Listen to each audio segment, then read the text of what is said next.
Puji Tuhan, saudari, kita memakai kesempatan ini untuk bersama-sama bersekutu bagaimana membantu, membimbing saudara-saudari kita yang baru beroleh selamat untuk memasuki penuntutan buku Jalan Memulai Penghidupan Kristiani yang Normal.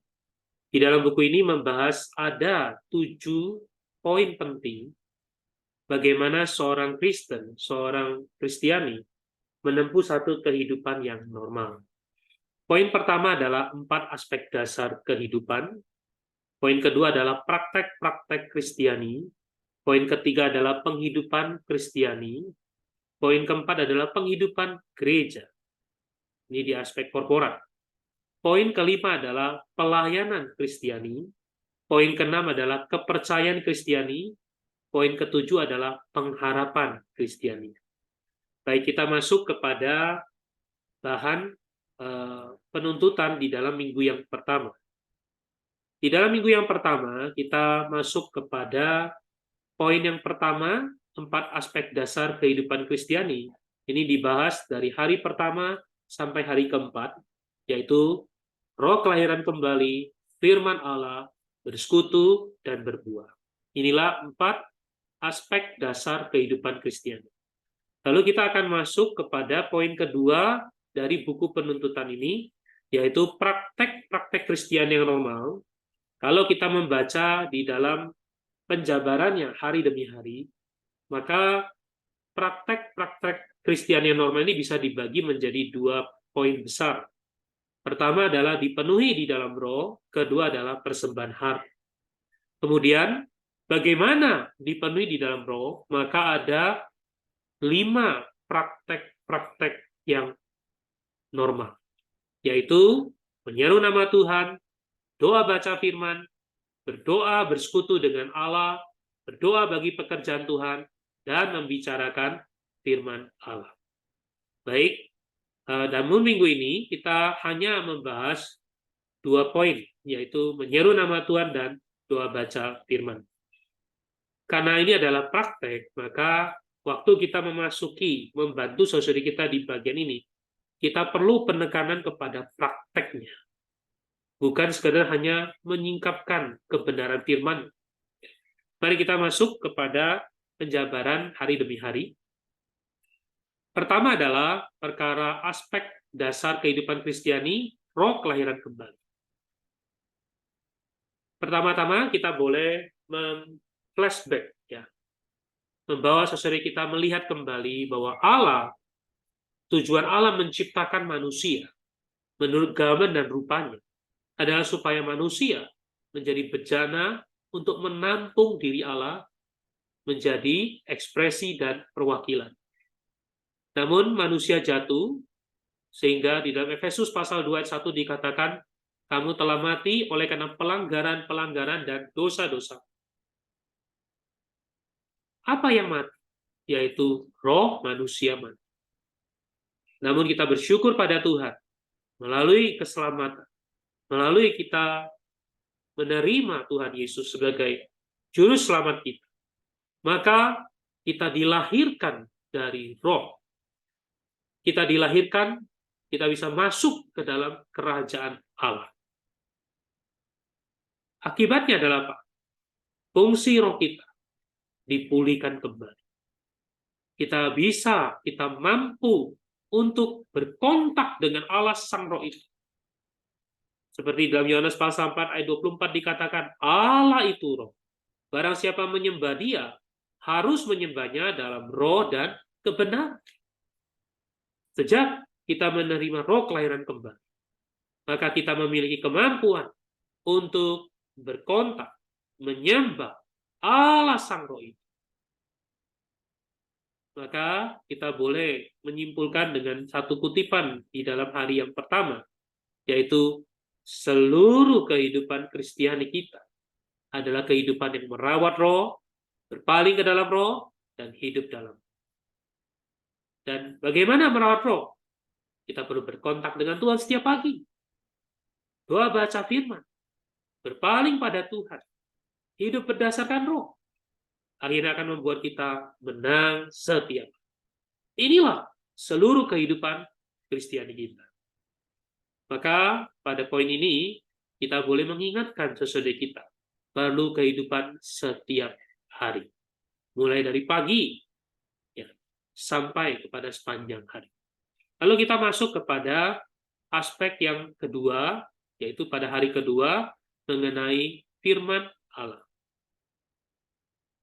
Kita perlu memberitahukan kepada saudara-saudari kita bahwa Allah memberikan kita dua hadiah yang terbesar, yaitu Roh Kudus di dalam roh kita dan firman Allah Alkitab di tangan kita.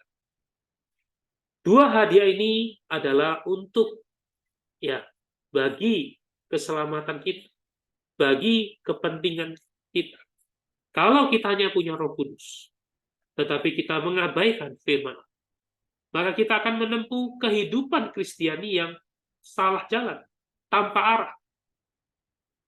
Sebaliknya, kalau kita hanya punya firman Allah, kita mengabaikan Roh Kudus, maka kehidupan yang kita terima, kehidupan yang hanya mengikuti huruf-huruf doktrin di dalam Alkitab. Tidak ada terang yang hidup, tidak ada suplai hayat. Karena itu, ketika kita datang pada firman Allah, kita perlu menggunakan roh kita juga perlu menerima firman Allah.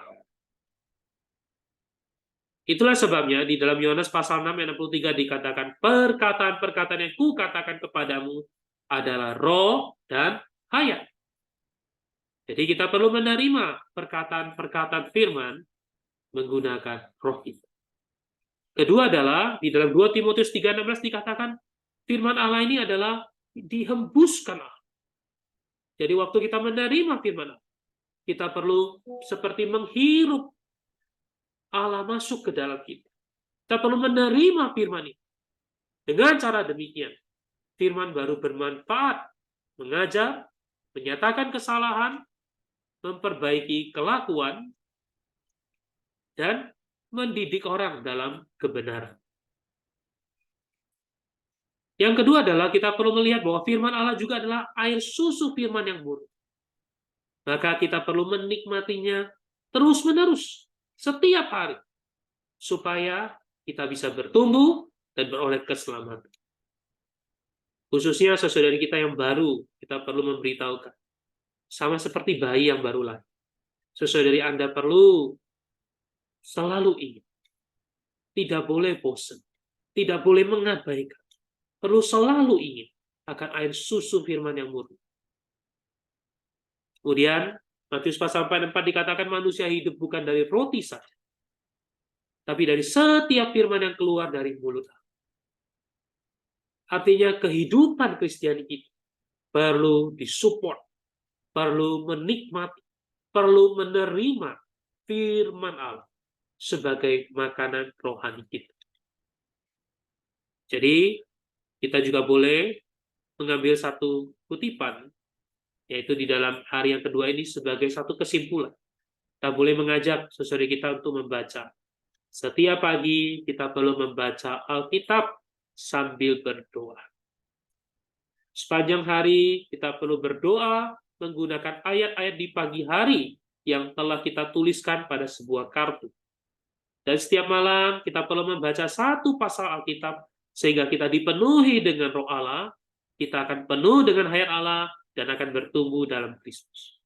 Kita boleh mengeluarkan sedikit waktu membantu saudara kita mencoba bagaimana membaca Alkitab sambil berdoa. Kita perlu menyisihkan waktu kita membantu mereka sehingga mereka mengalami apa yang dimaksud dengan dipenuhi dengan roh Allah, dengan hayat Allah, supaya saudara kita bisa bertumbuh. Baik, kita masuk kepada hari yang ketiga, yaitu aspek yang ketiga, perkara bersekutu. Bersekutu atau persekutuan adalah aliran roh itu sebagai hayat kekal di dalam semua orang beriman di dalam Kristus. Jadi kita boleh menjelaskan persekutuan ini seperti sebuah peredaran darah di dalam tubuh manusia. Sangat penting bagi kehidupan Kristen yang sehat dan normal. Kalau peredaran darah ini di dalam tubuh kita ada masalah, maka akan ada banyak penyakit mulai muncul. Bahkan kematian menjadi ancaman. Oleh karena itu kita perlu mengingatkan saudari kita bahwa setelah kita dilahirkan kembali, kita tidak cukup hanya punya firman Allah. Kita perlu bersekutu. Ya. Di dalam Yohanes pasal 1 ayat 2 dan 3 dikatakan bahwa persekutuan ini ada yang vertikal, yaitu persekutuan kepada Bapa, dengan Bapa dan dengan anaknya Yesus Kristus. Ini adalah persekutuan. Ya, persekutuan secara vertikal. Kemudian juga ada persekutuan secara horizontal, yaitu persekutuan dengan kami, yaitu dengan setiap kaum beriman. Jadi, kita perlu mengingatkan saudari bahwa setelah kita beroleh selamat, kita perlu ada persekutuan, perlu ada aliran, hubungan yang terus-menerus dengan Allah. Kita juga perlu ada persekutuan dengan setiap kaum beriman. Mengapa? Karena Allah yang memanggil kita kepada persekutuan dengan Anak-Nya adalah setia. Artinya, ketika kita bersekutu, kita barulah bisa menikmati kesetiaan. Yang terbaik adalah bersekutu dengan semua kaum beriman lainnya setiap hari. Kita perlu membangun, mendorong saudara kita memiliki kehidupan yang saling bersekutu. Berkumpul, bersekutu. Bahkan setiap minggu perlu bersekutu. Saling membantu, saling menyempurnakan secara rohani dan praktis. Inilah yang dikatakan Ibrani pasal 25. Maka kita boleh mengajak saudara kita yang masih baru. Pada hari Tuhan, kita harus bersekutu dengan seluruh gereja. Memperingati Tuhan di depan mejanya. Juga bertutur sabda untuk membangun gereja. Maka pelan-pelan, kita tidak hanya membawa saudara kita menikmati firman, berkontak dengan Allah secara langsung, juga perlu membawa saudara kita memiliki penghidupan yang bersekutu di dalam tubuh. Baik. Lalu poin yang keempat adalah, aspek dasar yang keempat adalah perkara berbuah. Kita tahu Allah kita adalah pengusaha kebun anggur. Dan kita memberitahukan pada kita buah yang didambakan Allah itu ada dua jenis. Jenis yang pertama adalah buah yang di dalam batin kita, yaitu buah roh, sukacita, kasih, damai sejahtera, kesabaran, dan seterusnya. Yaitu dalam Galatia pasal 5 ayat 22 dan 23. Namun tidak cukup hanya itu. Allah juga ingin ada buah, ya, buah yang terlihat, buah yang kita persembahkan. Buah ini tidak lain adalah orang-orang yang kita bawa kepada Tuhan. Orang-orang yang diselamatkan. Jadi kita perlu membawa saudara kita yang masih baru berislam, bahwa kehidupan kita perlu juga berbuah. Artinya kita perlu memiliki buah roh di dalam kehidupan kita. Kita juga perlu membawa orang beroleh selamat. Inilah buah-buah yang Allah dambakan. Namun tentu tidak dengan kekuatan sendiri. Ada rahasianya, yaitu di dalam Yohanes pasal 15 ayat 5. Dikatakan, akulah pokok anggur dan kamulah ranting-ranting. Barang siapa tinggal di dalam aku dan aku di dalam dia, ia berbuah banyak. Sebab di luar aku kamu tidak dapat berbuat apa-apa. Maka saudari, pada poin ini, kita perlu membantu saudari kita. Secara praktis langsung. Kita boleh bertanya, ada nggak orang-orang yang rekan-rekan atau teman-teman atau keluarga yang belum beroleh selamat? Kita perlu membimbing mereka bagaimana membawakan orang-orang itu kepada Tuhan. Kita perlu bawa mereka tinggal dalam Tuhan, mendoakan. Lalu mulailah mendorong supaya kita bisa memberitakan Injil. Tentu awalnya perlu didampingi. Maka di dalam penuntutan ini, bimbingan ini, kita juga perlu mempraktekkan, ya, membantu mereka memasuki 4 aspek dasar kehidupan Kristiani. Baik, sekarang kita masuk kepada praktek Kristiani yang normal, yaitu pertama adalah dipenuhi dalam roh. Dipenuhi dalam roh sangat penting bagi kehidupan orang Kristen yang normal. Dan kita harus menekankan, ini adalah satu-satunya cara. Karena di awal kita berkata, di dalam aspek ya dasar ya ke roh kelahiran kembali, kita berkata bahwa Allah itu roh, maka dipenuhi dalam roh adalah jalan, cara satu-satunya untuk mengalami Allah Tritunggal secara berkesinambungan. Kita perlu membawa mereka flashback kembali bagaimana mereka beroleh selamat. Sebenarnya ketika seorang beriman beroleh selamat, itulah pertama kali mereka dipenuhi di dalam roh. Bagaimana roh Allah masuk ke dalam mereka. Yaitu kalau mereka bertobat, mereka percaya, mereka menerima Allah, maka roh Allah masuk ke dalam mereka, memenuhi mereka. Tetapi poin ini, pengalaman ini perlu berkesinambung. Sehingga apa? Oh, sukacita mereka makin besar. Kekuatan rohani mereka makin bertambah. Bahkan di Efesus pasal 5 ayat 18 dikatakan, janganlah kamu mabuk oleh anggur, karena anggur menimbulkan hawa nafsu. Tapi hendaklah kamu penuh dengan. Sering kita perlu tekankan kata, hendaklah kamu penuh dengan roh. Ini poin yang penting. Ini poin yang sering kali disalah artikan oleh orang-orang Kristen. Kita perlu beritahu bahwa dipenuhi dalam roh bukan salah satu hak khusus hanya orang-orang tertentu. Tapi ini adalah hak asasi setiap orang Kristen. Artinya setiap orang Kristen, sewajarnya, sepatutnya dipenuhi dalam roh.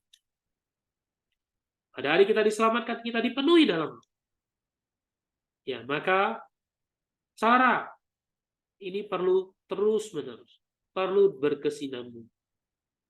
Nah, bagaimana secara praktisnya? Maka mulai dari hari berikutnya kita akan masuk cara praktis untuk dipenuhi dengan roh atau dalam roh, yaitu pertama menyeru nama Tuhan.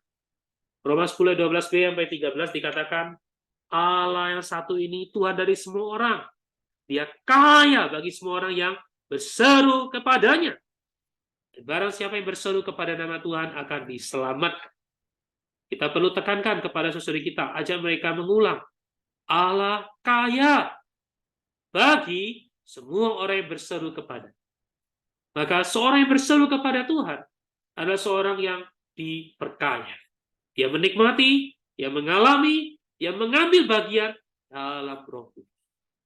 Maka saudara, ketika seseorang itu makin terus berseru, harusnya yang dialami adalah dia makin disegarkan, dia makin dipenuhi di dalam, dia makin kuat. Ya. Namun kalau tidak, maka kemungkinan besar ada masalah. Ya, kita boleh bertanya kepada saudara kita yang kita rawat, bagaimana pengalaman mereka menyeru nama Tuhan. Apakah mereka ada kehidupan yang menyeru nama Tuhan, praktek menyeru nama Tuhan. Lalu bagaimana pengalaman mereka? Kadang-kala di dalam pengalaman saya, ada orang berkata, saya sudah melakukannya, tapi saya tidak merasakan seperti pertama kali. Saya mungkin merasakan kok biasa saja atau datar. Maka kita perlu membantu mereka. Ya. Salah satu ayat yang sering dipakai, ya, saya pakai untuk membantu saudara kita menyeru nama Tuhan, yaitu ayat ratapan pasal 3 ayat 55 sampai 56. Dia ini katakan, ya Tuhan, aku memanggil namamu dari dasar lubang yang dalam. Kau mendengar suaraku. Janganlah kau tutupi telingamu terhadap kesah dan teriak tolongku. Maka saudari, dalam ayat ini memberitahu pada kita, waktu kita menyeru nama Tuhan, sering pengalaman kita adalah dari dasar lubang yang dalam. Maka kita perlu berseru dengan satu permintaan, permohonan, pertolongan. Bahkan dikatakan di ayat 56, kita bahkan perlu berkesah dan berteriak tolong. Nah, saudari, maka kita boleh membantu saudari kita yang baru mempraktekkan bagaimana menyeru nama Tuhan dengan kesah, dengan teriak. Paling baik saudari kita boleh membuat janjian, ya, ketemu di tempat yang kondusif untuk melatih hal ini, ya. Kalau memang di rumah tidak kondusif, kita boleh memakai tempat-tempat balai sidang atau tempat-tempat yang memungkinkan atau tempat kita sendiri. Kita boleh membantu mereka waktu menyeru nama Tuhan. Ya, saudari membantu kita menggunakan "Oh Tuhan Yesus". Mengapa harus kata "Oh"? Karena "Oh" ini adalah satu ekspresi kita berkesah. Oh Tuhan Yesus. Kita harus membantu mereka. Oh Tuhan Yesus. Boleh mulai dengan lembut. Oh Yesus. Oh Tuhan Yesus. Oh Tuhan Yesus. Oh Tuhan Yesus. Maka ketika mereka mulai lepas, kita tidak perlu lagi terlalu fokus kepada kesahnya. Tapi kita mulai kepada menikmati Tuhan Yesus. Oh Yesus. Kita boleh menambahkan, Tuhan aku cinta padamu. Tuhan aku cinta padamu. Nah, seringkali sesudah kita tidak merasakan apa-apa. Karena mereka tidak sadar, waktu awal mereka berseru itu ada di dalam kondisi lubang yang dalam. Mereka perlu memulai dengan sebuah kesah, sebuah teriak tolong. Barulah pelan-pelan seruan ini akan dibawa lebih tinggi, lebih naik, lebih segar, lebih kuat, sampai menjadi seruan yang menikmati persona Tuhan. Nah, maka sering kadang-kadang memang kita perlu ingatkan, kita perlu menyeru nama Tuhan dengan lantang, melatih roh kita, berseru kepada Tuhan dari lubuk hati. Nah, namun pada saat yang lain, ada batasan tertentu, kita perlu menyeru dengan suara lembut. Ya, mungkin waktu kita di mobil, kita boleh, oh Tuhan Yesus. Oh Tuhan Yesus. Atau ketika kita sedang lagi suntuk, ya kadang di tengah-tengah hari itu banyak beban, banyak hal, banyak urusan. Kita boleh meluangkan sedikit waktu, beritahu kepada saudara kita. Berserulah dengan lembut. Oh, Yesus. Oh Tuhan Yesus. Oh Tuhan Yesus. Ya, dari pengalaman waktu saya di dalam dunia kerja, ya, ketika saya bekerja di perusahaan penerbangan, saya mencari tempat yang paling enak berseru adalah di dalam pesawat. Ya. Ketika tidak ada orang, ya kan, jam makan siang, semua orang sedang makan siang di kantin, maka saya masuk ke pesawat. Saya duduk di sana, saya mulai berseru. Mulai dari lembut, sampai kadang-kadang lantang, karena saya yakin waktu itu semua orang sedang makan dan tidak ada orang yang ada di dekat sekitar saya. Dan sore ini menyelamatkan saya dari kesesakan, dari segala urusan, dari beban. Sehingga apa? Waktu pagi hari mulai disegarkan, siang hari saya menerima keselamatan. Baik, kita masuk kepada hari yang ketujuh, yaitu praktek yang kedua mengenai dipenuhi dalam roh, yaitu perkara doa baca firman. Ya. Doa baca firman, yaitu pertama kita boleh membawa mereka membaca ayatnya. Dikatakan bahwa terimalah ketopong keselamatan dan pedang roh, yaitu firman Allah. Ya. Kita boleh memberitahukan sesudah kita bahwa firman Allah ini adalah keselamatan bagi kita. Ya. Kemudian kita waktu datang pada firman, tidak cukup hanya membaca. Ya. Kadangkala sesudah kita datang pada firman, mereka tahu hanya membaca. Padahal menerima firman ini dikatakan perlu menerimanya di dalam doa. Kita perlu membantu mereka melihat, menerima keselamatan dari firman Allah yang dalam pedang roh dan ketopong ini perlu melalui doa.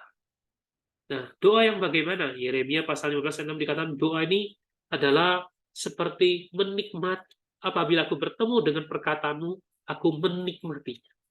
Sehingga apa? Firman-mu menjadi kegirangan bagiku, menjadi kesukaan hati. Dan namamu telah diserukan atasku, ya Tuhan Allah semesta. Nah, bahkan kalau kita menikmati firman Tuhan melalui berdoa, maka akan ada satu apresiasi seperti pemazmur berkata, betapa manisnya janjimu bagi langit-langitku, lebih daripada madu bagi mulutku. Nah, saudari kita boleh membantu, saudari kita memahami Doa baca firman adalah membaca firman Tuhan sambil berdoa. Inilah praktek dari Efesus ya, pasal 6 ayat 17 dan 18 yang tadi. Maka waktu membaca firman kita perlu sambil berdoa. Nah, ini adalah cara yang terbaik untuk kita berhubungan dengan Tuhan melalui firman. Inilah yang dimaksud dengan menerima perkataan-perkataan Tuhan yang adalah roh dan hayat. Lalu kita boleh mempraktekkan ya, ada 5 kata kunci dalam doa baca. Pertama-tama membawa mereka membaca ayatnya. Itu kedua mulai mengulang satu frase kata, satu kalimat. Lalu jika ada satu frase kata yang berkesan, kita boleh menekankannya sambil mengulang. Kemudian kita boleh mulai menerapkan dan akhirnya berdoa ya. Sebagai contoh, saudara, kita boleh berkata bahwa mulai menggunakan Yeremia pasal 15-16, kita boleh membaca, pertama ajak mereka membaca. Apabila aku bertemu dengan perkataan-perkataanmu, maka aku menikmatinya. Sampai sini aja ya, ayat 15. Lalu kita ajak mereka mengulang. Apabila aku bertemu dengan perkataan-perkataan, maka aku menikmatinya. Waktu mengulang, ada frase kalimat yang berkesan. Misalnya, apabila aku bertemu. Oh, dengan perkataan-perkataan. Kita mulai menekankan. Aku bertemu. Tuhan, apabila aku bertemu dengan perkataan-perkataan, maka aku menikmatinya. Saya mulai menekankan kata, aku menikmati. Aku bertemu, aku menikmatinya. Nah, saya menekankan 2 frase. Oh, aku bertemu. Gak cukup. Aku perlu menikmati. Lalu mulai menerapkan Tuhan. Apabila aku, Kenny, bertemu, aku menikmati. Aku menikmati. Tuhan, aku menikmati. Lalu setelah kita menerapkan, kita mulai berdoa. Terima kasih Tuhan. Firman-Mu bisa dinikmati. Aku bertemu, aku bisa menikmati firman. Lalu waktu kita berdoa, kita boleh bertanya kepada saudara kita, ada nggak teman, rekan, sesaudari yang kita tahu punya hal yang perlu didoakan, khususnya dalam perkara firman yang baru kita doakan. Misalnya kita mengingat, oh saya mendoakan anak saya. Tuhan ingatlah Riden, supaya dia dari kecil bertemu pada firman. Dia mulai menikmati. Tuhan bawa dia melihat firman-Mu satu kenikmatan. Oh Tuhan, kalau kita berlatih demikian, mulai membaca, lalu mulai mengulangi lagi, sampai ada satu frase kalimat, kita boleh menekankan itu. Menekankan. Bahkan menekankan dengan menerapkannya pada kita, pada diri kita terlebih. Lalu kita mulai berdoa. Pakailah firman ini berdoa. Berdoa untuk diri kita, berdoa untuk orang lain. Saudari, kalau kita berlatih demikian ya, maka kita akan penuh dengan kekuatan. Kita menyeru nama Tuhan, kita dipenuhi. Kita membaca firman Tuhan, kita diperkaya oleh firman Tuhan. Nah, lalu pada akhirnya kita boleh mendorong saudara kita memiliki latihan-latihannya. Di dalam minggu yang pertama ini ada 5 latihan, ada 4 latihan. Pertama adalah kita perlu disegarkan tiap pagi, tinggal di dalam Tuhan melalui berdoa, menggunakan firman-Nya agar menang tiap hari. Lalu kita juga perlu membantu sesuai kita membaca satu pasal kitab perjanjian baru setiap malam. Kemudian juga ajak sesuai kita bersekutu dengan orang Kristen lainnya, menghadiri sidang-sidang penelaah Alkitab, serta menghadiri sidang hari Tuhan setiap minggu. Terakhir adalah dorong mereka bersaksi kepada keluarga, teman, tentang keselamatan mereka. Ya. Kalau bisa di dalam buku penuntun ini ada panduannya, ada tabel untuk checklist ya. Kita boleh menggunakan itu untuk menjadi dorongan. Ya, demikian saudari, panduan bagaimana kita membimbing saudara kita untuk memasuki buku Jalan Memulai Penghidupan Orang Kristen yang normal. Puji Tuhan, Tuhan memberkati kita semua.